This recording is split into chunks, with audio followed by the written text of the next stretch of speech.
A mensagem que está dando para mim aqui ainda não é essa, deixa eu só aguardando.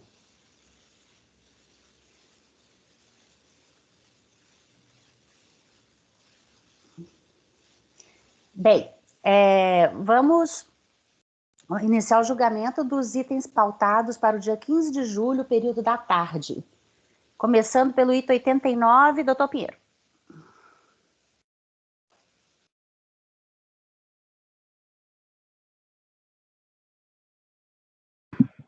Okay.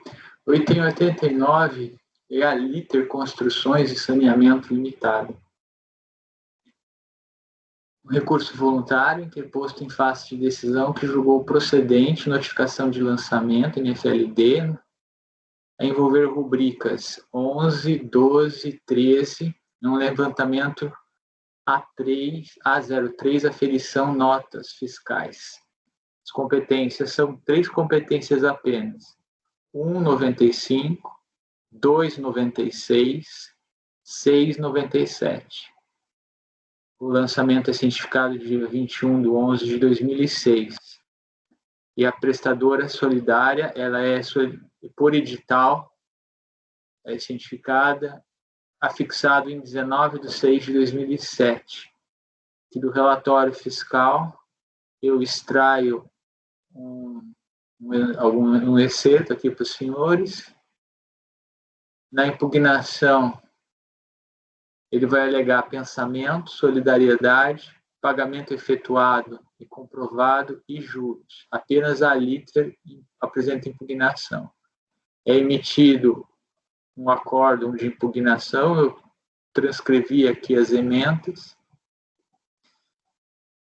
O prestador, novamente, é cientificado por edital e apenas a Liter ela apresenta recurso voluntário alegando o primeiro ponto sobre a admissibilidade, discorre que ela dispõe de decisão judicial dispensando o depósito prévio de 30% do valor, argumenta sobre decadência e inobservância do acórdão de recurso voluntário, que teria anulado uma NFLD anterior e que teria determinado diligência junto ao devedor primário sobre a empreiteira e só após na empreiteira para impedir a dupla cobrança.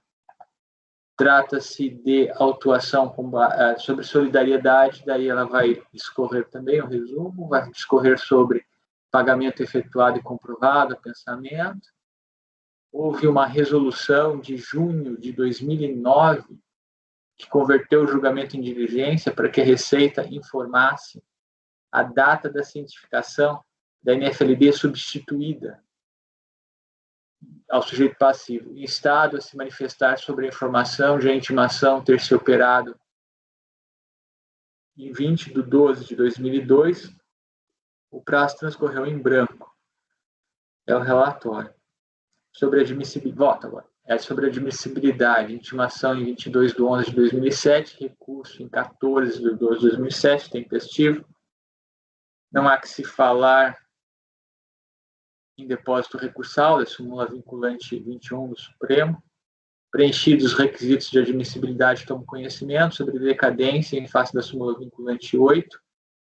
São inconstitucionais o parágrafo único do artigo 5º do Decreto-Lei, os artigos 45 e 46, devendo ser aplicado o regulamento do CTN. O presente lançamento tem por objeto as competências 1,95, 2,96, 6,97, cientificado em 21/11/2006, sendo que houve lançamento anterior, cientificado em 21/12/2002, e anulado em razão de erro de forma insanável pelo acórdão de recurso voluntário número tal, prolatado em 23/8/2005. Logo, é inequívoco que o presente lançamento, cientificado em 21/11/2006, observa o prazo 173/2. Contudo, as competências 1,95 e 2,96 já haviam sido atingidas pela decadência em 20/12/2002, quando da intimação da NFLD anulada, independentemente de se aplicar o 150 parágrafo 4º ou 173/1 do CTN. Em relação à competência 6,97, impõe-se a demonstração de ter havido antecipação de pagamento para se aplicar o 150 parágrafo 4º, Parecer, RESP, não localizo prova nesse sentido nos autos. Pelo contrário, a autoridade lançadora é clara no sentido de afirmar que a empresa não apresentou a comprovação do recolhimento das contribuições incidentes sobre a remuneração dos segurados, incluído em notas fiscais, fatura de serviço correspondente aos serviços prestados, quando da quitação das referidas notas fiscais através de GRPS específica, e nem cópia da respectiva folha de pagamento. Além disso, o relatório fiscal esclarece não haver no conta corrente do estabelecimento da prestadora, Terramar, qualquer recolhimento, sendo que a consulta referente à competência 6 de 1997 consta da tela de folhas 28. Nas razões recursais, a recorrente afirma que havia prova de recolhimento não acatado pelo sistema informatizado. Transcrevo. Devo ponderar, contudo, que na impugnação a própria recorrente especificou que tais recolhimentos não acatados pelo sistema informatizado não se referem a prestador objeto do presente lançamento. Transcrevo nebritando. Ressalta-se ainda que consta como DOC 1 da impugnação a declaração do Unibanco acompanhada das GRPS nela mencionadas, todos pertinentes à empreiteira Obras Modernas SC Limitada. Portanto, não se desincumbindo ao recorrente do ônus de provar o fato distintivo impeditivo consubstanciado na existência do pagamento antecipado, impõe-se a observância do prazo decadencial de 173.1, não estando atingida pela decadência a competência 697, e na observância do acordo de recurso voluntário. Após concluir pela nulidade por erro formal insanável, o voto condutor do acórdão pondera ser mister que a fiscalização informe outras evidências a respeito da obrigação previdenciária não cumprida e que se diz solidária, tais como se já houve fiscalização total com contabilidade, adesão a parcelamento, CND, baixa, em sintonia com parecer tal, no sentido de se evitar duas notificações em relação ao mesmo fato gerador no prestador, e como exigência de precaução manifesta na orientação interna 7. Sobre a informação de ter havido fiscalização com o exame de contabilidade, o voto condutor vai além, ponderando que ela se destina a se constatar se houve eventual levantamento de débito pela fiscalização, a significar que a empresa prestadora fiscalizada deveria apenas o que fora lançado. Não há aqui determinação de diligência junto à prestadora de serviços, mas ponderações que não se relacionam com a motivação da anulação e nem se configuram em determinações para o saneamento do processo advindo da NFLD tal. Eis que a NFLD tal, que é a 817-4, é cancelada e, por conseguinte, não encontra um respaldo no 59, parágrafo 2º, com substância em opter dictum, sem o condão de gerar a norma jurídica individual pretendida pela recorrente, ainda mais quando se considera o constante do invocado parecer CJ número 2376 de 2000. Esse parecer é muito interessante. Eu transcrevi aqui os trechos que eu acho que são mais relevantes, né? Ele fala que a lei não veda a existência de mais de um crédito tributário em relação à mesma obrigação tributária. Pode o fisco lançar o tributo, constituir o crédito e depois anular o lançamento, seja de ofício, seja por ordem judicial, constituir outro crédito. Por outro lado, pode ainda ser constituído um crédito parcial, depois verificar a situação, lançar o crédito restante, tudo incidente sobre a mesma obrigação. Pode ainda constituir um crédito contra o responsável e constituir outro contra o contribuinte, pois o crédito tributário não se confunde com a obrigação tributária, que neste caso será sempre a mesma. O que não pode haver é a cobrança de uma obrigação já paga ou negociada, ou seja, se um dos sujeitos passivos do tributo extinguir a obrigação para o pagamento, se ocorrer as hipóteses previstas de suspensão da exigibilidade do crédito, não poderá cobrar ou continuar cobrando a obrigação do outro sujeito. Veja-se, portanto, que sobre uma mesma obrigação podem existir diversos créditos tributários, sem que com isso possa afirmar que esteja havendo bis in idem. Este só ocorreria se houvesse duplicidade de pagamento. Até a ocorrência deste ou a negociação da dívida através de um contrato de parcelamento, não há que se falar em bis in idem. Dessa forma, vemos que o ordenamento jurídico não veda a possibilidade de existência de mais de um crédito sobre a mesma obrigação tributária. O que não pode ser admitido é a cobrança de mais de um débito já pago. Portanto, não é bis in idem, o que é a possibilidade do credor escolher dentro, né? No entanto, tendo em vista que a atividade de arrecadação é plenamente vinculada, tendo em vista o princípio, temos que a administração deve sempre tentar cobrar o tributo do contribuinte quando tanto responsáveis pela exceção. A extinção, a suspensão da obrigação importa necessariamente. Daí ele vai indo e a conclusão é de que se deve tomar algumas cautelas, mas que nada impediria 2 créditos. Aí ele vai, transcreve para os senhores, vou poupá-los da leitura. No caso concreto, a fiscalização efetuou o lançamento, podendo não haver comprovação do recolhimento das contribuições incidentes sobre a remuneração das notas fiscais, faturas e serviços considerados, e de não constar recolhimento no conta corrente do estabelecimento da prestadora, sendo que da tela referente à competência 697 não consta a existência de débito constituído, coluna débito em branco.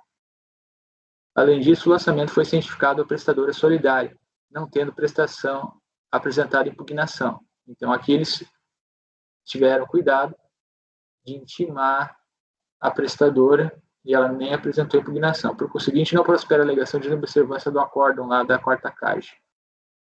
Solidariedade. O recorrente sustenta que a inclusão da subempreiteira na solidariedade, não sendo aplicável para o período anterior a 10 de 12 de 97. A alteração em tela tem origem da medida provisória número tal, publicada em tal, reeditada até a conversão da lei tal, sendo aplicável para a competência 697, uma vez que o fato gerador das competências previdenciárias são apurados em 30 do 6.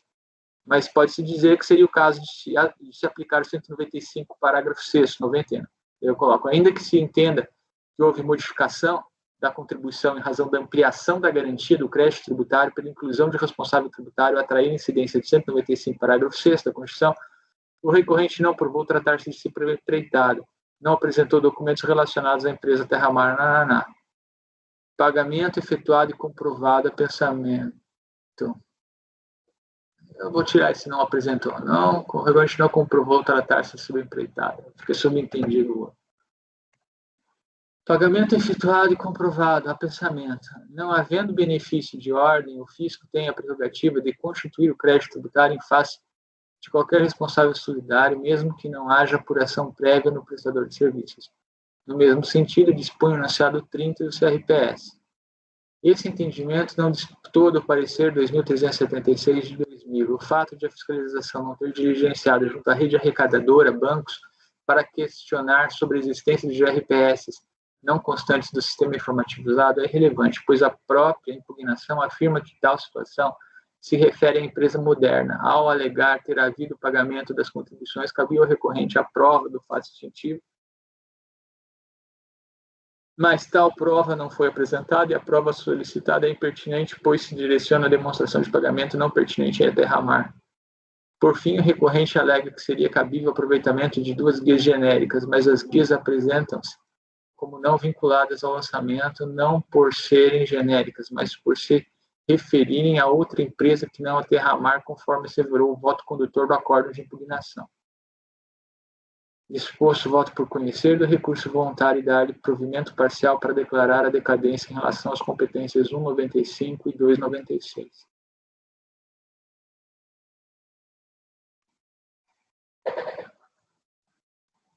Perguntas?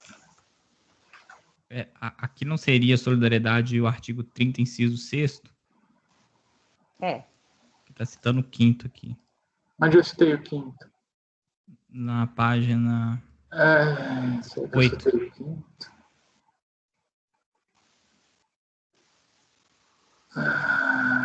8.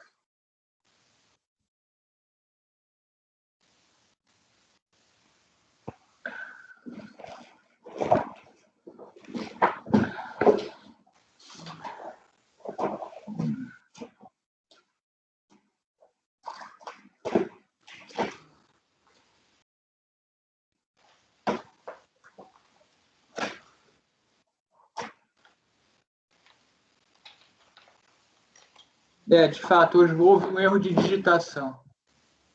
Mas toda a argumentação é sobre o 6. Então, eu não entendi o argumento do contribuinte, que ele fala que veio com a lei, né, 9.528, de 10 de 12 de 97. Ele foi considerado solidário para todo período aqui do auto de infração? Só sobrou uma competência. Só sobrou a competência 697. As outras caíram. E aí as outras caem por terra. Foi decadente, não importa. Decadência. Ah, Então, tá. nós estamos discutindo um único mês, 6,97. E aí o senhor afastou, o senhor entendeu pela solidariedade sobre qual fundamento? Aqui foi imputado 36. 30, inciso 6. Certo. Tá? Essa é a imputação da fiscalização. Se o senhor for na FLD, pelo que eu me recordo, essa é a imputação.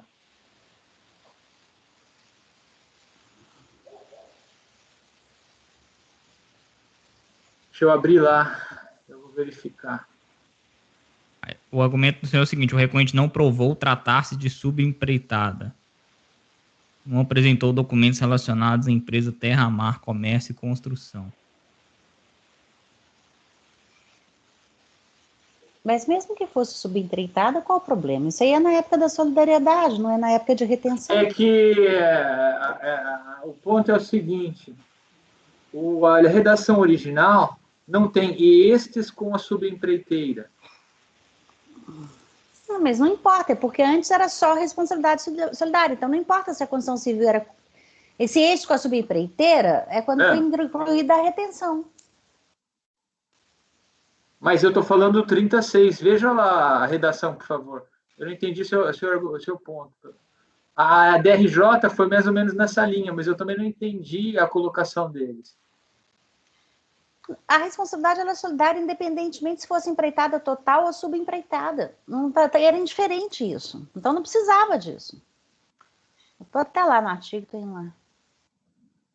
Porque na redação original falava o proprietário, incorporador, o dono da obra, o condomínio, a unidade imobiliária, qualquer que seja a forma de contratação da construção. Qualquer que seja a forma de contratação da construção. Reforma ou acréscimo são solidários com o construtor. Pronto. Pelo cumprimento das obrigações, para com a Seguridade Social.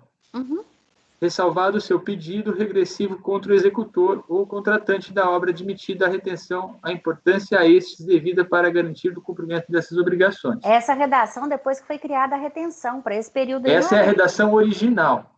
Admitida a retenção...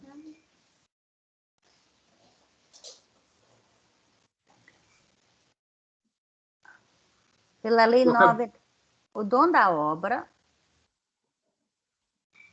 Não estou vendo a redação original, peraí.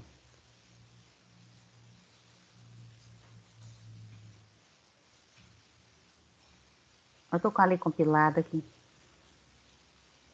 Só estou com a redação de 97. O proprietário incorporador, o dono da obra, o condomínio da unidade imobiliária, qualquer que seja a forma de contratação, reforma ou acréscimo, são solidários com o construtor e com a subempreiteira, pelo cumprimento das obrigações... A redação original não tem estes com a subempreiteira. Mas isso, não, de qualquer forma, eu não vejo problema nisso. Está só afirmando que se tiver o dono da obra, ele contrata o empreiteiro e ele subempreita, a responsabilidade solidária geral é do dono da obra, com ele, com a subempreiteira. O dono da obra contrata uma construtora para fazer a obra. Isso aqui não ficou muito claro para mim aqui. Se a Liter é a dona da obra ou se ela é a construtora contratada. Perfeito, mas isso é indiferente. Porque a Terra Mar é mais uma ainda na linha. Sim, o que eu estou dizendo é que a minha interpretação desse artigo da lei é que o dono é solidário com a pessoa que ele contrata, e se a pessoa que contrata subempreitar partes da obra, também haverá solidariedade aí. Então, sempre há solidariedade. Mesmo não tendo essa parte de estes com a sobreempreiteira? Eu acho que sim, sempre há, é evidente. Porque em relação à subempreiteira, é como se quem contratasse fosse o dono da obra, eu não vejo problema nisso. Para mim, ele é todo mundo solidário. Tá, então ela apenas explicita algo que o próprio texto anterior já contemplava. Sim. Porque às vezes deve ter surgido, na época aí deve ter surgido essa discussão, entendeu? Aí melhoraram o texto só para não ter problema. Tipo, vamos explicar um pouquinho mais isso daqui. Mas eu acho que isso não dá problema na interpretação, não. A gente não pode ser tão literal, assim, não, porque senão. Mas é porque porque uma figura é o proprietário. Ele pode contratar o construtor. E aí o construtor pode contratar o subempreiteiro. Perfeito. E aí a solidariedade seria entre o proprietário e o construtor, tudo bem. E aí depois o construtor e o subempreiteiro. Uhum. Que acaba sendo com todo mundo, você concorda? E aí seria, mas aí quando fala construtor e estes com a subempreiteira, Sim, mas se tem solidariedade do dono da obra com o construtor e do construtor com a subempreiteira, é todo mundo solidário. E aqui também não está claro que a construtora não é o dono da obra, tá? Olha, isso eu tive dificuldade Gente, não tem de um ter, como. de ter, de ter essa informação para mim não ficou clara dos elementos constantes dos autos, sabe? Mas não importa. A solidariedade aqui é geral sobre a responsabilidade da obra. Eu não entendo qual a dúvida de vocês, eu não estou conseguindo. porque o proprietário ele pode contratar o construtor, e aí o construtor contrata o subempreiteiro, e aí o construtor não retém as contribuições previdenciárias. Não tem retenção, aqui é solidariedade. Não tem retenção, o período aqui é responsabilidade solidária, não é período de retenção, não. É antes de 99, é 97. Vocês estão confundindo por causa do período. Depois da retenção, sim. O construtor com a subempreiteira é obrigatoriedade de retenção. E o dom, é porque o Pinheiro falou o negócio da faculdade, aí que é coisa que só depois da retenção, é redação nova.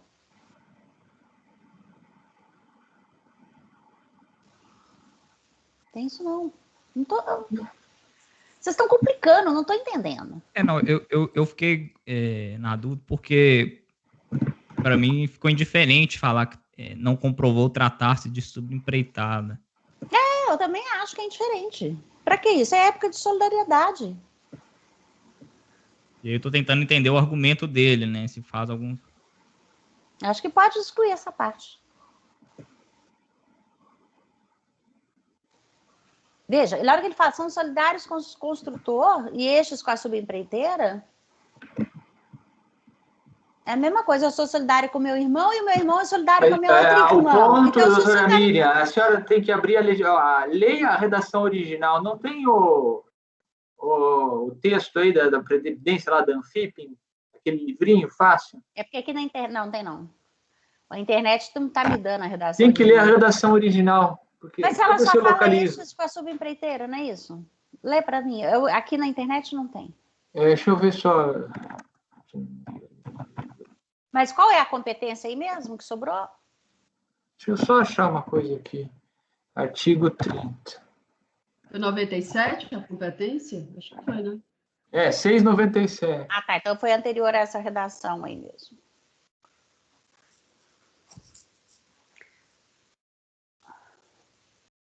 Aqui não tem a redação original. Lá em cima, quando tem aqui, ó, texto compilado, texto original, não tem um link lá em texto original? No começo da página lá do site da Previdência, não tem o link texto original?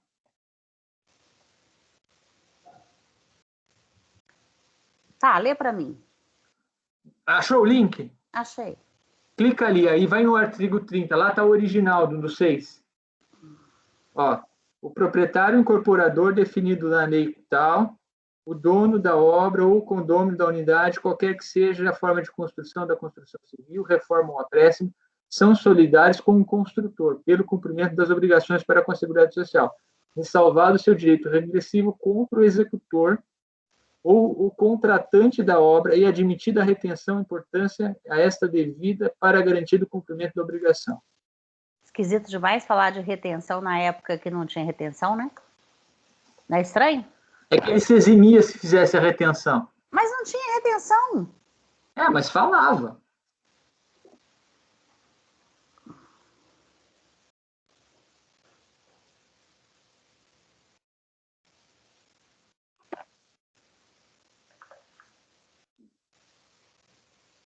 Olha só. O proprietário, o incorporador, o dono da obra ou o condômino da unidade imobiliária, qualquer que seja a forma de contratação, ou seja, por empreitada ou subempreitada, reforma ou acréscimo, são solidários com o construtor. Quer dizer, no final da conta, quem é o construtor? A subempreiteira. Pelo cumprimento das obrigações com a Seguridade Social, ressalvado direito regressivo contra o executor ou contratante da obra, admitida a retenção da importância... retenção para a Previdência, não. Admitida a retenção da importância devida para a garantia do cumprimento das obrigações. Agora que eu li, que eu entendi. Essa retenção que ele está falando aí, ele não repassar o que ele deveria pagar mensalmente lá para o construtor, para poder, enquanto ele não provasse que fez o cumprimento, cumpriu com as suas obrigações. Garantia. Sim, não é a retenção de 11%, não. Que eu estou falando, na época não existia retenção, como é que você podia estar aí, entendeu? Mas é porque não é essa. Nota, é o do total até mesmo. Ele retenção do valor devido. O valor que ele devia, ele fazia a retenção e pronto. Eu estou abrindo o manual de fiscalização aqui da época para ver se terá alguma luz aqui, mas para mim, não tem problema nisso, não. Eu não estou entendendo exatamente qual que é, o que está pegando. Me explica, porque eu não estou entendendo. A questão é se essa redação abrangia tanto o empreiteiro quanto o subempreiteiro. Sim, com o construtor. Quem é o construtor? Para a DRJ, isso estava claro e cristalino e nítido. Para mim, eu fiquei um pouco na dúvida. Igual para mim, está claro, cristalino e nítido. Não tem erro isso, não. A interpretação sempre foi essa, não estou entendendo. Então, para mim, a solidariedade na construção civil não importa se era empreiteiro, subempreiteiro, quem era, ela sempre existiu. Então, eu não consigo fazer outra leitura. Por isso, eu não estou entendendo o problema, entendeu? E aí, Matheus, você sugere alguma coisa? Não, aí talvez explicar, né, no sentido de que quando a redação coloca subempreiteiro, na verdade foi para explicitar, uma vez que... O conceito de construtor poderia, né, na redação anterior, ter ficado igual o Pinheiro está entendendo. Eu achei um outro acordo aqui que ele vai mais para o lado do interesse comum, que ele também pratica o fato gerador, né, já que todos estão ocupando o mesmo polo aqui, né? O construtor, o dono da obra e o subempreiteiro.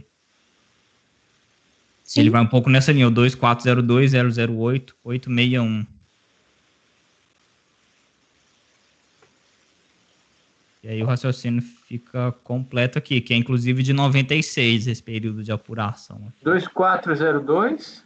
008.861. Eu vou adotar esse entendimento e suprimir essa parte aqui que cita o artigo 195, parágrafo 6º.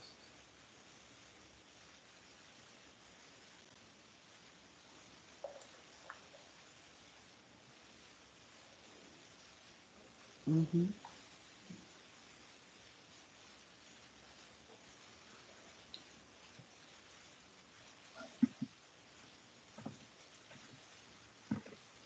Só estou acabando de ler alguma coisa aqui.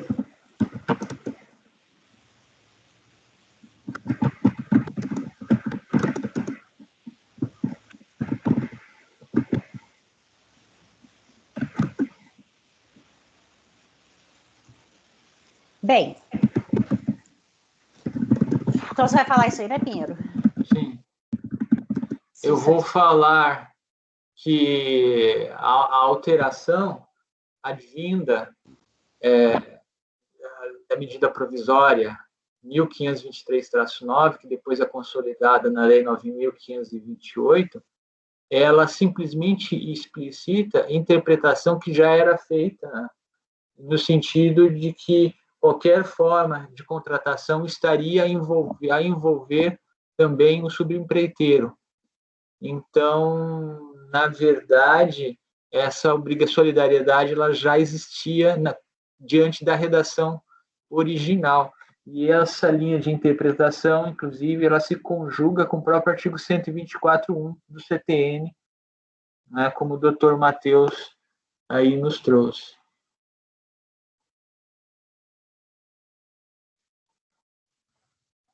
Eu estou vislumbrando, inclusive, que essa matéria oscila. Como é um processo mais antigo, no Conselho de Contribuintes à época já havia entendimento diverso, no Tribunal Regional Federal também. Mas eu entendo que o subempreiteiro, ele atua em conjunto na prática do fato gerador com o dono da obra e também o construtor. Então, a enumeração desse dispositivo, quando inclui o subempreitada, ela não vem para exaurir todas as hipóteses de contratação, né? Então, quando o subempreiteiro também assume a participação na obra, ele estaria ali relacionado e também abarcado pelo dispositivo. Então, eu concordo com o relator. Eu acompanho o relator. Acompanho. Acompanho.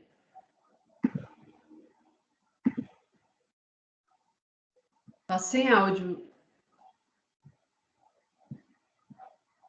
Obrigada. Após menos por unanimidade de votos, dá provimento para o recurso voluntário para declarar a decadência em relação às competências 1 de 95 e 2 de 96. Beleza. O próximo, 90, Raiz.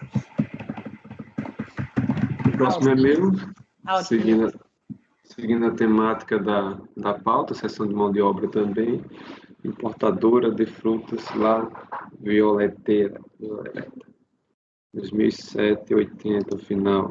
A propaganda falava lá Violeteira. Violeteira.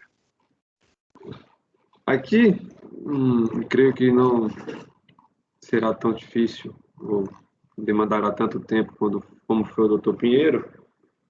Primeiro, no relatório aqui, faço os levantamentos do auto de infração, que além da seção de mão de obra, né, da retenção do tomador, que foram levantamento RT1, RT2, RT3, especificados aqui no item B. Houve também incidência de contribuição previdencial sobre a remuneração de segurados, empregados e contribuintes individuais, levantamento G, FC, declarados em GFIP e tal.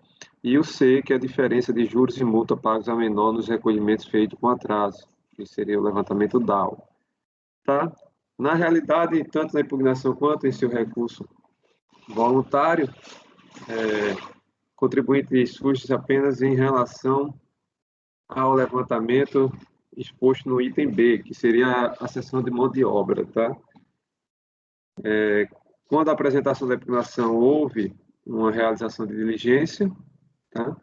Basicamente para o fiscal complementar o relatório e especificar e esclarecer a motivação do qual levou, creio, pela seção de mão de obra. Tá? Foi julgado improcedente a impugnação, apresentação de recurso voluntário repisando as alegações da impugnação. Basicamente, esse é o relatório. Passando para o voto, há uma preliminar aqui, quanto à nulidade e cerceamento do direito de defesa, o contribuidor diz que houve carência na fundamentação do lançamento, motivo pelo qual deve ser declarado nulo. Eu faço toda aquela minha explicitação padrão já, e eu digo que no presente caso, após a apresentação da impugnação, os autos foram baixados em diligência, cujo houve a elaboração de uma informação fiscal, que está aqui as folhas mencionadas. No referido documento, foi esclarecido os motivos que levaram a fiscalização a concluir pela ocorrência da seção de mão de obra com a devida ciência da contribuinte.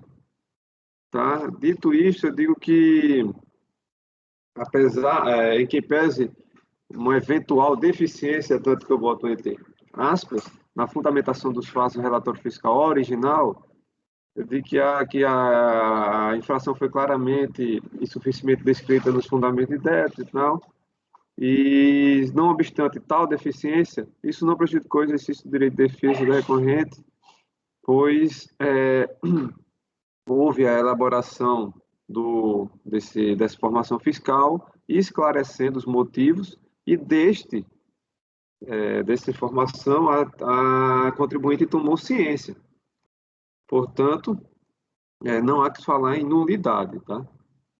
Da seção de mão de obra, eu digo, o presente lançamento diz respeito à ausência de retenção e falta de recolhimento de 11% sobre o valor do serviço contido em notas fiscais exigidas às empresas tomadoras de serviço desde a competência fevereiro de 99, quando entraram em vigor as alterações introduzidas pela Lei 9.711 e ou no artigo 31 da 8.212, que se refere a obrigações decorrentes da responsabilidade solidária, exceção de mão de obra. Aí eu trago aqui toda a legislação pertinente, bem como jurisprudência do STF, e digo, nesse panorama, verificando o auditor fiscal a ocorrência de prestação de serviços executados mediante cessão de mão de obra, não restando, deixo claro, ele da responsabilidade solidária pela via estreita fixada pela lei, estabelece-se definitivamente a solidariedade em estudo entre o prestador e o tomador, podendo o fisco, ante a inexistência do benefício de ordem, efetuar o lançamento do crédito tributário em face do contribuinte, ou seja, o executor, ou diretamente em desfavor do responsável solidário, o contratante, ou contra ambos, sendo certo que o pagamento efetuado por um aproveita para o outro. Feito essas considerações acerca da validade do lançamento, resta, portanto, somente analisar as situações em que o recorrente traz alegações quanto à inexistência de caracterização de cessão de mão de obra. O primeiro é o prestador Quality Food Tecnologia em Alimentos. A fiscalização através da informação fiscal concluiu o seguinte: no contrato firmado com a tomadora, consta em sua cláusula terceira, item F, orientação e treinamento do pessoal envolvido no setor produtivo. Treinamento faz parte da relação do artigo 146 da IN 003/2005. Na cláusula terceira, a previsão de realização dos serviços nas dependências da contratante. Na cláusula quinta, a referência ao local da prestação de serviço expressado na preocupação de que se pudesse gerar algum vínculo empregatício. Na cláusula sexta, item B, a referência à obrigação do fornecimento pela contratante de local em sua sede para a realização do serviço. Essas três cláusulas indicam que a prestação de serviço se deu nas dependências da contratante, característica de cessão de mão de obra. Na cláusula sétima, verifica a periodicidade dos pagamentos. Na cláusula oitava, que trata a vigência, verifica que o prazo é por tempo indeterminado. Essas duas cláusulas indicam que os serviços foram prestados de forma contínua e se constituíram em necessidade permanente da contratante, outras características da cessão de mão de obra. Portanto, digo, conforme depreende do excerto encimado, todos os requisitos para a caracterização de cessão de mão de obra estão presentes nos serviços prestados, quais sejam: a mão de obra esteve à disposição da contratante em suas dependências de forma contínua.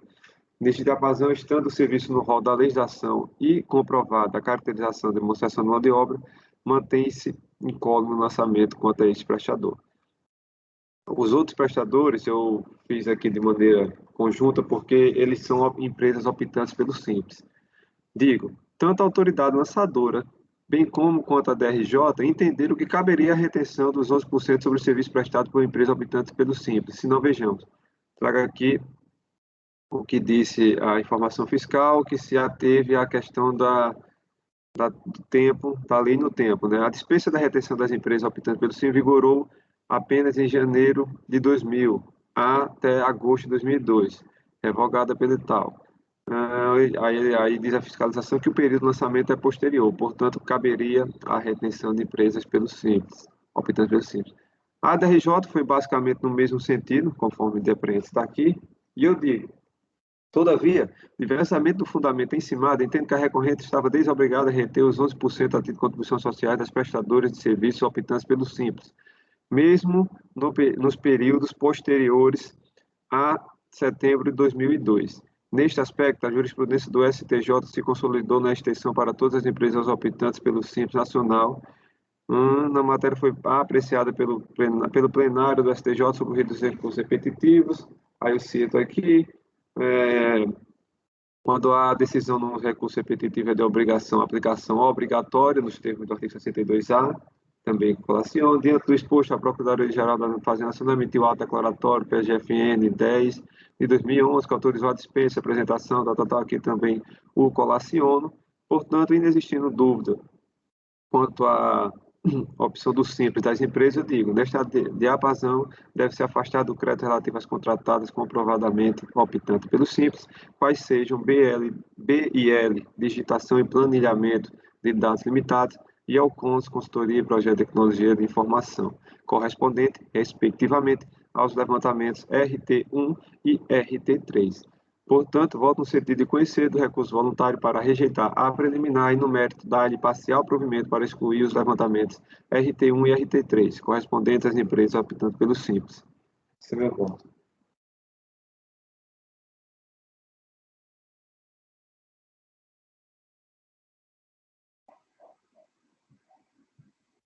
Perguntas? Não?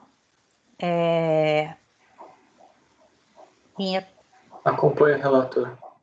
Acompanho. Matheus, Acompanho. o André, Acompanho. concordo com o elogiado por unanimidade, rejeitar a preliminar e no mérito dar provimento parcial ao recurso voluntário para excluir os levantamentos RT1 e RT3 correspondentes às empresas optantes pelo Simples. 91. O 91 é um auto de obrigação acessória decorrente deste procedimento e desse auto que julgamos agora, pois é um CFL 93, que diz respeito a deixar a empresa de efetuar a retenção de 11% do valor bruto da nota fiscal de prestação de serviço mediante cessão de mão de obra. Tá? Uhum.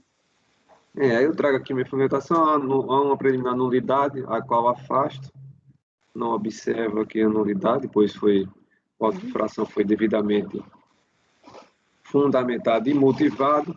Quanto ao mérito, eu digo, antes de adentrar na análise do recurso apresentado, é oportuno ressaltarmos que o julgamento do debicado e tal, que teve como objeto o próprio valor da retenção de 11%, foi o que julgamos agora,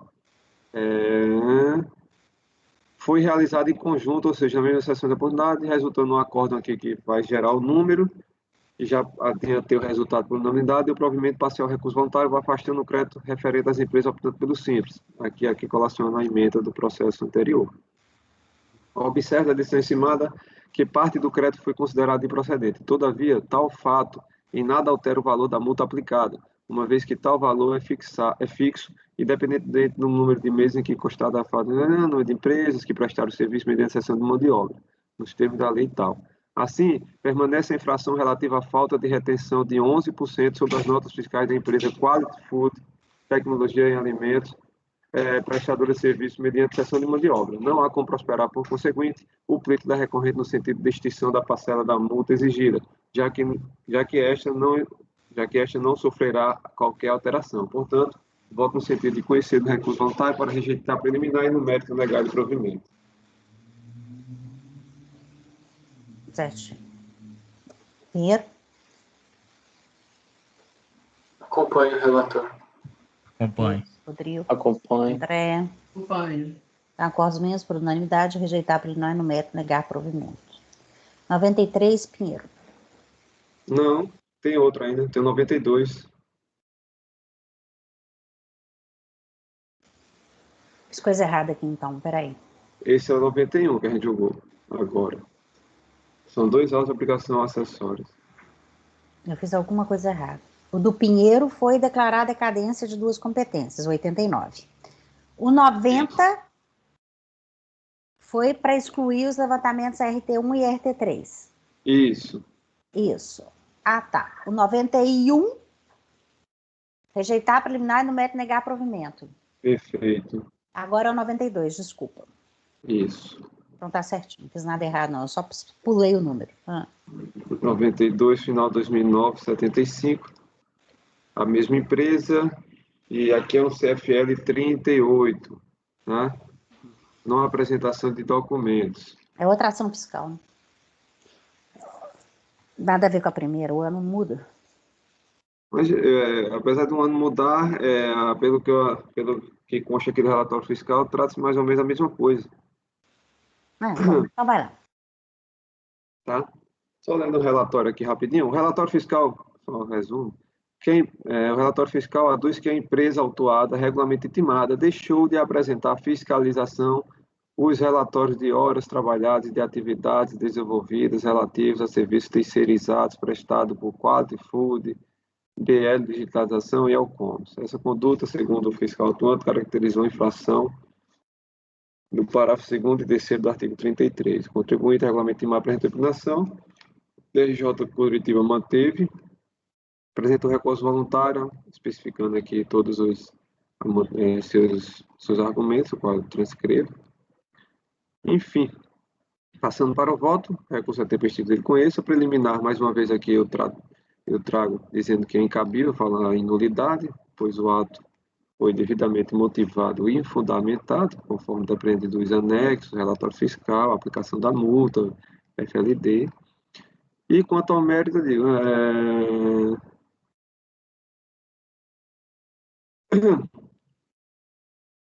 Antes da entrada da análise do recurso apresentado, é oportuno que se registre que a sociedade empresária importadora de frutas tal, na mesma ação fiscal, teve contra si lavrados diversos autos de infração, que dizem respeito tanto à constituição de obrigação principal, ou seja, contribuição previdenciária e contribuições para outras entidades e fundos, quanto à penalidade por descumprimento de obrigações acessórias. Todavia, como é o caso dos autos, a contribuinte foca suas razões na matéria que diz respeito ao auto de infração de obrigação principal, questionando superficialmente o mérito da infração ora debatida.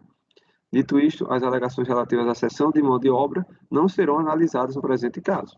Da análise da obrigação acessória, verificando os termos de intimação fiscal, bem como do relatório fiscal da infração, constato que, de fato, foi solicitado o relatório mensal de horas trabalhadas e atividades desenvolvidas, não tendo a autuada apresentado a documentação solicitada, afetando os trabalhos realizados pela auditoria fiscal em desobediência ao artigo 33, parágrafo 2º da Lei 8.212, combinado com o artigo 232 do RPS. Relativo ao documento, os contratos firmados entre a contribuinte e as prestadoras de serviço, em especial o feito anexado às folhas 38 e 40 dos autos, na cláusula 3ª, parágrafo único e cláusula 4ª, esclarecem que a fiscalizada tinha ou deveria ter sobre sua posse tal documento exigido pela auditoria fiscal. Ademais, tais contratos, por versarem sua prestação de serviço, obviamente, estão relacionados a fatos geradores de contribuições previdenciárias, conforme abaixo se verifica. Eu transcrevo aqui a cláusula, porque a contribuinte diz que esses documentos nada influenciariam na demanda fiscal. Aí eu faço esse esclarecimento e digo, diante disto, entende-se que a intimação para a apresentação dos documentos sobre exame, feito pela auditoria fiscal, está amparada na legislação vigente e cabia à contribuinte descumprir-se de tal obrigação, fornecendo à auditoria o material requerido. Aí eu transcrevo aqui a legislação, artigo 33, sendo assim, deixando a contribuinte apresentar o documento retromencionado, indubitável a ocorrência da falta. Diante do que se colegiado presente, restou visível a procedência da atuação levada a cabo pela autoridade fiscal, não demandando reparo de decisão da primeira instância. Quanto ao pedido para que o presente feito seja pensado ao processo aqui mencionado, apesar do pedido não poder ser atendido, não há qualquer prejuízo ao contribuinte. Primeiro, porque o processo sob exame trata de descumprimento de obrigação autônoma, cuja decisão final depende do resultado da IOP. E segundo, porque as demandas foram julgadas na mesma sessão de julgamento. Portanto, voto no sentido de conhecer do recurso voluntário para rejeitar preliminar e no mérito negar o provimento.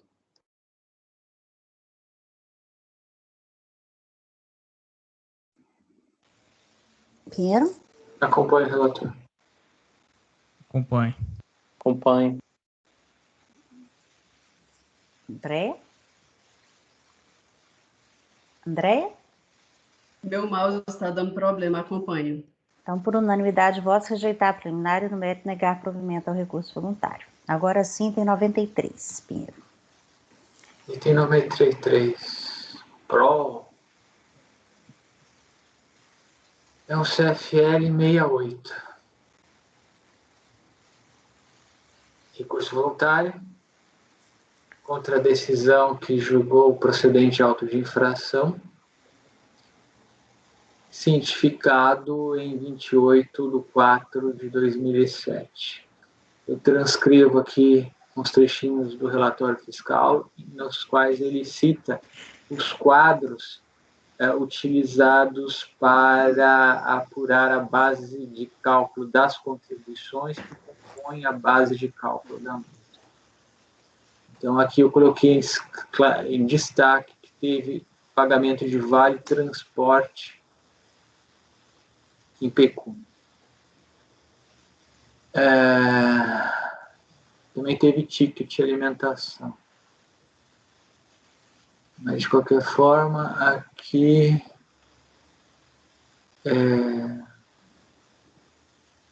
eles alegam na impugnação tempestividade, conexão, ausência de penalidade em lei, infração continuada, multa ilegal. O acordo transcrevo ementa sobre tempestividade intimado, ausência de penalidade de lei, infração continuada, multa ilegal, discorre sobre provas, sustentação oral. Por força da resolução tal, o julgamento foi convertido em diligência para o pensamento dos processos dessas 3 NFLDs aí. Nos termos de despacho de folhas, o órgão preparador informou que, à exceção do crédito que figura em arquivo eletrônico, demais já se encontram no próprio Conselho Administrativo, que pesquisa realizada no Sicob informa para os 3 situação baixados por liquidação. Ofícios da 8ª Vara solicitam que, tão logo julgado o recurso, seja o juízo informado do resultado. Intimado do resultado, o recorrente requer a devolução dos autos ao CARF. Então, ao que parece, de fato, nesse daqui ele não existiu. Foi efetuado novo sorteio, considerando-se diligência recomendada por colegiado extinto e que a relatora não mais integra a 2ª sessão. Sobre a admissibilidade, diante da intimação em 9/5/2008, interposto o recurso em 6/6, tempestivo, preenchidos os requisitos, tomo conhecimento sobre a ausência de penalidade em lei, a infração ao artigo 32, inciso 4, parágrafo 5º, CFL 168, a penalidade expressamente combinada no 32, parágrafo 5º de 8.212, na redação da Lei 9.528. Logo, não prosperam as alegações de inexistência de penalidade específica e de o regulamento ter criado regra não prevista em lei. Infração continuada. Para cada competência em que houver GFIP apresentada com dados não correspondentes aos fatos geradores de todas as contribuições previdenciárias, há infração ao artigo 32, inciso 4, parágrafo 5º, a legislação tributária é expressa. Nesse sentido, não há lacuna a ser colmatada pela aplicação subsidiária do Código Penal, nem mesmo sob alegação de se estar a dar concretude a princípio geral de direito público. Logo, não há que se falar em majoração ou cumulação abusiva da multa e nem em violação ao artigo 71. Multa ilegal. Ao determinar a limitação aos valores previstos no parágrafo 4º do 32, o parágrafo 5º do 32 impõe a observância dos valores aplicáveis na hipótese do parágrafo 4º, ou seja, impõe que se considere o total de segurados da empresa, pois a falha verificada no parágrafo 4º consiste na não entrega de GFIP, significar que o limite necessariamente é calculado levando em conta o total de segurados por todos os segurados a serviço da empresa estarem envolvidos na falha de não entregar a GFIP. A norma legal é clara e inequívoca, não havendo dúvida para se aplicar a interpretação mais favorável ao acusado. Não se está a aplicar penalidade disciplinar, logo não se cogita na incidência de 128 da Lei 8.112. O artigo 2º da 9784 e o princípio constitucional da proporcionalidade não tem o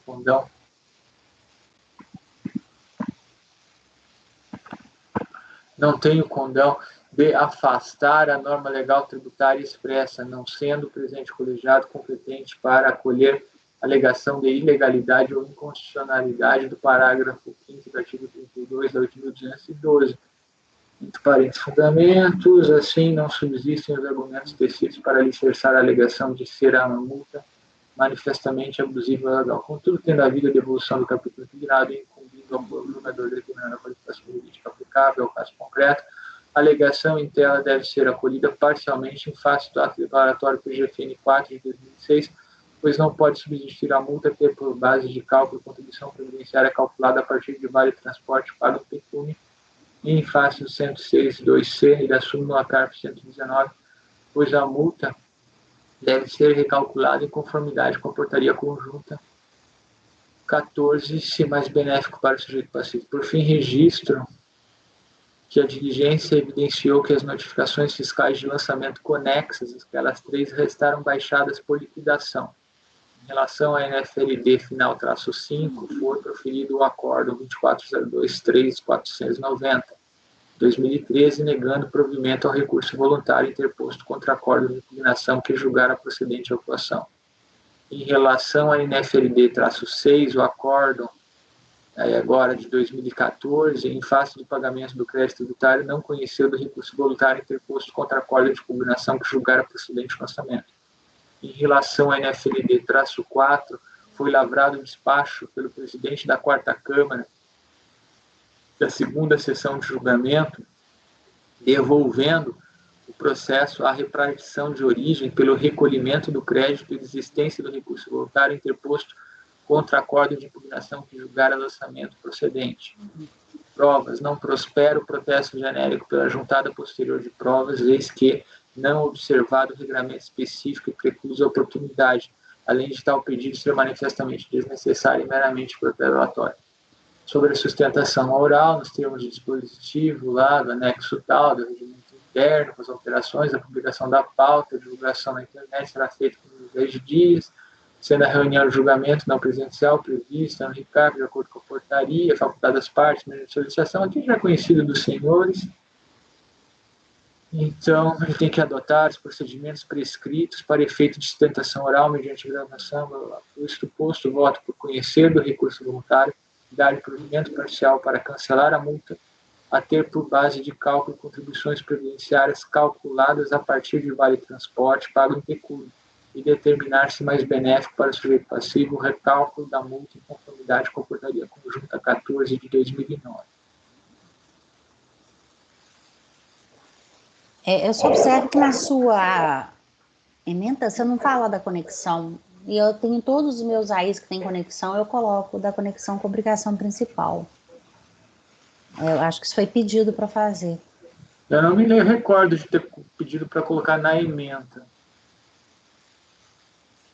Exatamente, mas eu acho relevante nos AIs 68, todos que a gente faz com conexão até com porque obrigação aqui, principal. nesse caso concreto, as alegações dele, ele fala em conexão, né, mas nas razões, ele fala em conexão na impugnação, mas nas razões recursais, ele não volta a alegar conexão. Não estou falando por alegação, estou falando pelo nosso sobre julgamento. conexão para dar uma satisfação para o colegiado, porque poderia haver uma prejudicialidade. Porém, não é matéria litigiosa, ele não alegou conexão nas razões recursais. Por isso, eu não coloquei na emenda até. Entendi. É legado ou não, a orientação já foi que toda vez que tiver conexão, que a obrigação acessória de GFIP, ou mesmo que seja folha de pagamento, não importa, deve seguir o julgamento que foi dado na obrigação principal. Por isso, eu acho relevante pôr na emenda. Mas se você não quiser, não tem problema. Eu acho que a conexão, independentemente dele alegar ou não, nós temos que observar. Né? Então, por isso que eu sempre coloco. Mas não tem problema, não. Muito bem. Aqui no... Tá.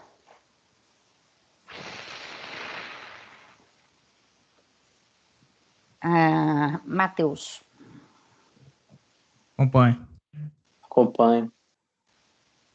Acompanho. Acompanho. Por unanimidade de votos, dar provimento parcial ao recurso voluntário para excluir do cálculo da multa os valores relativos a vale transporte e B, determinar-se mais benéfico de passivo e cálculo da multa, conformidade de portaria 14. 94, Raide.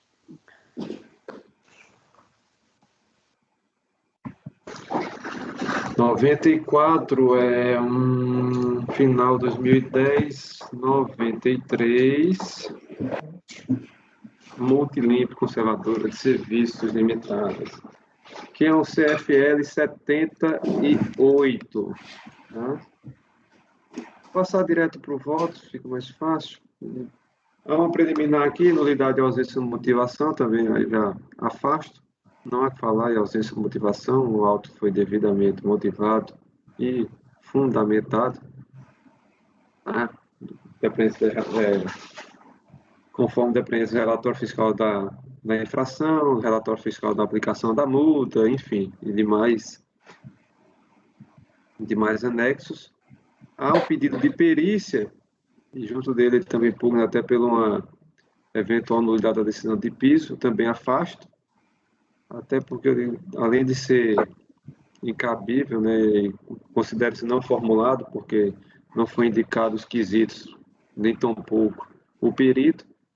Mesmo assim, a DRJ enfrentou, que aqui transcrevo a fundamentação, e ainda cita a questão do livre convencimento. Tá? Portanto, defiro o pedido de perícia.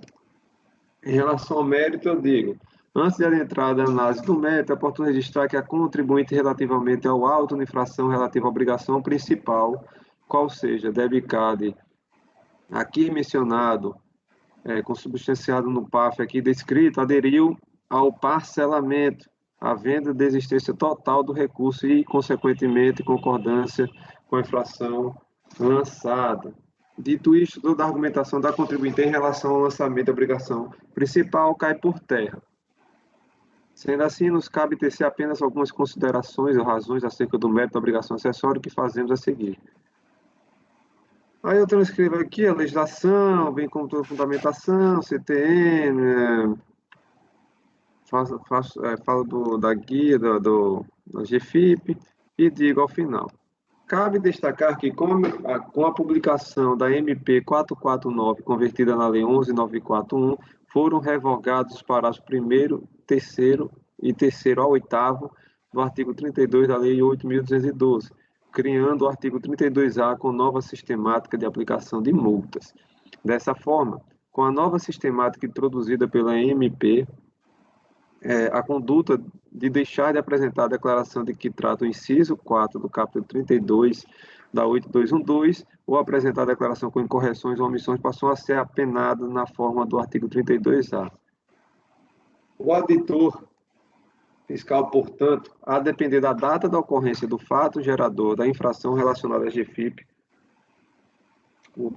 ou seja, não entrega com atraso, ou entrega com omissões e correções relacionadas e não relacionadas a fatos geradores, deve adotar diferentes procedimentos com a gravatura dos autos de infração. Na presente autuação, observe-se que foi aplicada a legislação já alterada pela Lei 11.941, em virtude do valor final da multa ter se mostrado mais benéfico, conforme informa o relatório fiscal, especificamente nas folhas 18. Diante do que se coligiu até o momento, estou visível a procedência da atuação levada a cabo pela autoridade fiscal, não demandando reparo à decisão de primeira instância. Contribui também surge contra a taxa Selic, cito a súmula 4 do CAF. Portanto, voto no sentido de rejeitar as preliminares e no mérito legal de provimento.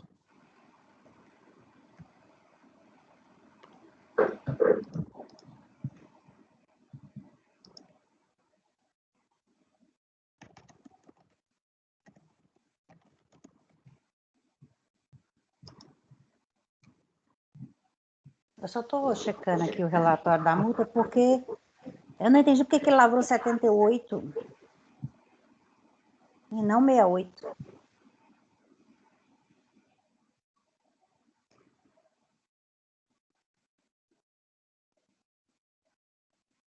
Ele comparou 68 com 78 só? Eu tenho que abrir lá para ver primeiro, eu não lembro. Cadê isso? Abrir o processo.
Está no principal o comparativo.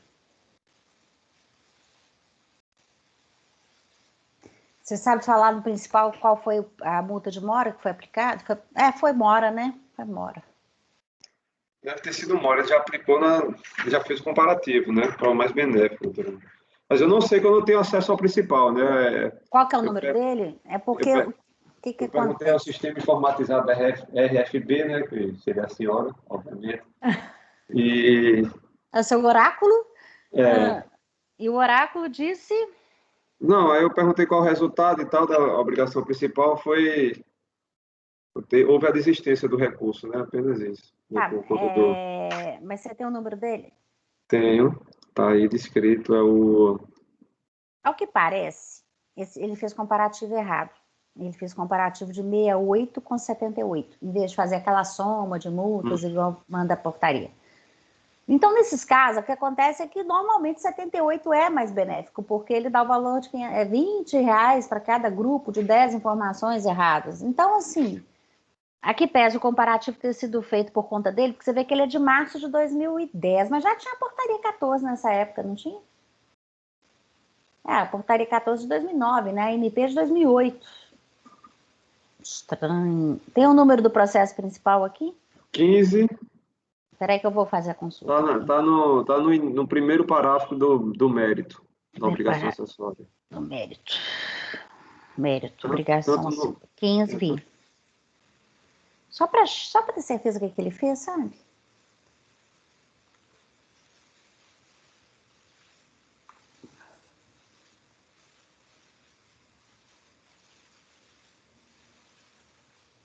Nossa, é grande o processo.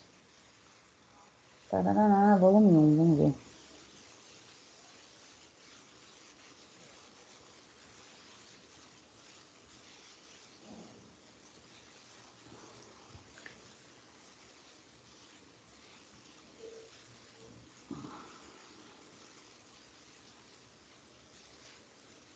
Pinheiro, se você puder olhar também. Ele aplicou multa de 24% no lançamento da obrigação principal, a multa de mora. Tô vendo se eu vejo só o comparativo que ele fez aqui, só para ter certeza. Aqui já tinha portaria.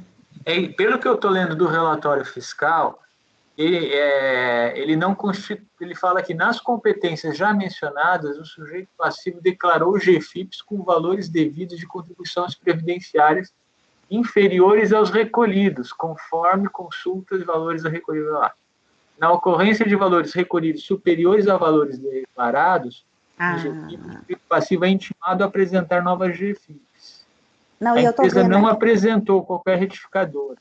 Não ficaram configuradas circunstâncias atenuantes. Será que ele não está entendendo que essa infração de 78 aqui é isolada?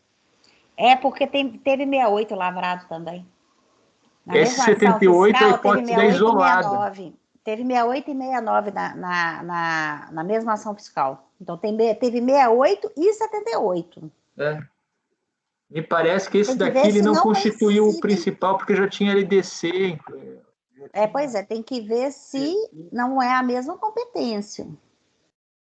Mas pode ter até eventualmente na mesma competência. 68 com 78? Por quê? Na mesma competência? Na mesma, eu acho que não tem jeito, não.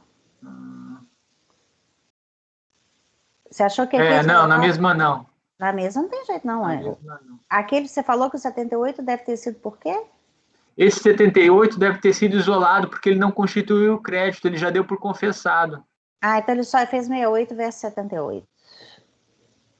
É porque... Eu suponho que aqui seja essa situação, pelo que está indiciando o relatório fiscal, da infração desse auto de infração nosso aqui que nós estamos julgando. Mas ele não é totalmente claro nesse sentido, teria que fechar com o que foi feito na obrigação principal. Eu estou procurando, mas é que eu tenho que folhear o processo, né? Mas eu estava tentando entender primeiro o que ele fez neste daqui, daí eu estava lendo o relatório com mais calma. Mas eu não consegui. Eu achei que ele tá lacônico aí, não dá para poder ter certeza o que foi. Porque aqui quando ele fala, no relatório fiscal da inflação, ele fala competências, valor a recolher declarado em GFIP, valor recolhido em GPS. Ele dá a entender isso que eu penso. Mas... Que ele recolheu, mas não declarou em GFIP. Então ele fez 68 versus 78. Não. Valor a recolher declarado em GFIP. Valor recolhido em GPS. Olha aqui, na competência 1 de 2006, teria valor a recolher declarado em GFIP de R$ 9,00 e valor recolhido em GPS, 13.790. E aqui a diferença que ele está colocando como base... Cadê onde é que ele está calculando isso daqui? Cadê o cálculo? Ele devia ter juntado o comparativo da multa aqui também, que aí facilitava para a gente. Eu estou vendo se eu acho, eu estou procurando, porque o outro processo é grande. O que eu estou fazendo é procurando o comparativo da multa nele. Daí, no relatório fiscal da aplicação de multa, ele coloca: como o sujeito passivo, embora intimado a fazer, não retificou as GFIPs, na forma dos recolhimentos efetuados, a multa mensal cabível será o valor mínimo de R$ 500, obedecendo ao que determina o 32A. Essa é a fundamentação da multa. Não entendi. Ele recolheu, ele não retificou a GFIP. Então ele fez 68 versus 78, só pode ser. E ele deu como infração isolada daí no 78. Sei, sim. Por isso. Seria 68, mas ele fez 68 versus 78. Tá certo, então tá certo. Eu não achei o comparativo não, mas... Só que o ideal é que ele trouxesse o comparativo para cá, mas ele faz em referência, o comparativo está no processo tal. Tá no volume 2 aí, eu achei uma planilha aqui. Achei. Qual página? Eu fui ler o volume 2 inteiro. página... Não é processo, não é processo. Folhei. Ou então o número na página... Número 339. Página física, E a página 339, é difícil de ler, né? A página, eu não numerei. É que eu numerei, também não numerei. Então tá, peraí, eu acho. 339, tá. Multa benéfica a ser aplicada, legislação atual, legislação anterior, competências, multa de mora por descumprimento, multa para obrigação CFL 68, 69, total das multas. Aí, comparativo com 75. É porque teve 69. Entendi. Teve 69. Ele fez principal com 68 e 69 versus 75% com 78. Entendeu? Aí deu, confere só a raiz, por favor, se as competências são essas aqui, ó. 1, 2, 3, 4, 5, 6, 7, as 7 primeiras, de 1 de 2006 a 7 de 2006. Depois pula o agosto, aí vem setembro, outubro, novembro, pula dezembro, 13º. É isso? É pelo valor, né? 5.500, 11 competências, tá certo. Certinho. É porque o comparativo foi, porque teve 69. Teve campos não relacionados a fatos geradores. Tá certo, tá ok. Beleza. Pinheiro. Ele fez o comparativo na mão ou ele usou o próprio Safis? Na mão. Tá. Eu vou acompanhar o relator. Acompanho. Por unanimidade de votos, só checar aqui que eu fiquei olhando uma coisa, não vi se tem preliminar direito. Tem preliminar? Tem preliminar. Rejeitar as preliminares e negar provimento. Tá. Por unanimidade de votos, rejeitar as preliminares e, no mérito, negar provimento ao recurso voluntário. Seria bom sempre juntar o comparativo, né, nos autos, mas ele só faz referência ao outro. Rejeitar as preliminares e, no mérito, negar provimento ao recurso. Beleza, 95.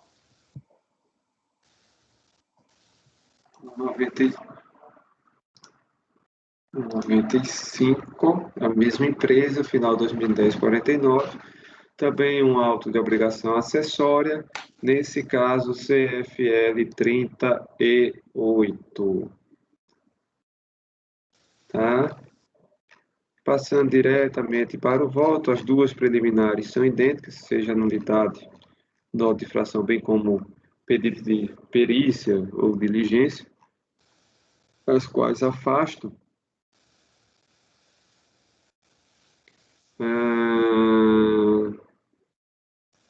Ela faz aqui mais uma questão, novamente, ela apresenta a fundamentação e questionamento acerca da obrigação principal, o qual eu não tomo conhecimento. né, e trato da obrigação acessória. Verificando os termos de intimação fiscal, bem como o relatório fiscal da infração, constato que, de fato, foram solicitados os livros diários e razão, as notas fiscais de prestação de serviço, os contratos, entre outros documentos, não tendo a autuada apresentado a documentação solicitada, afetando os trabalhos realizados em desobediência, tal. Aí eu colaciono aqui toda a legislação, aí deixo de tecer maiores considerações, porque realmente não apresentou os documentos lá pedidos pela auditoria fiscal, portanto, deve ser mantida a deflação de obrigação acessória a hora discutido. Questiona também a aplicação da taxa Selic, súmula 4 do CAF, portanto, voto sentido de conhecer do recurso, rejeitar as preliminares e no mérito negar de provimento. Pinheiro? Acompanho o relator. Matheus? Acompanho. Acompanho. Por unanimidade de votos, rejeitar as preliminares no mérito negar provimento ao recurso. Com isso, encerramos o julgamento de todos os itens pautados para a reunião de julgamento do mês de julho. Tem o item 97, não, doutora Miriam? 97 é repetitivo. Ah, repetitivo lá Do 96. Ah, verdade. Ah, desculpa, eu não mandei, né, a planilha mostrando os repetitivos. Mas é. Então, encerrado a reunião de julgamento do mês de julho, por favor, Janaíne, encerrar a gravação.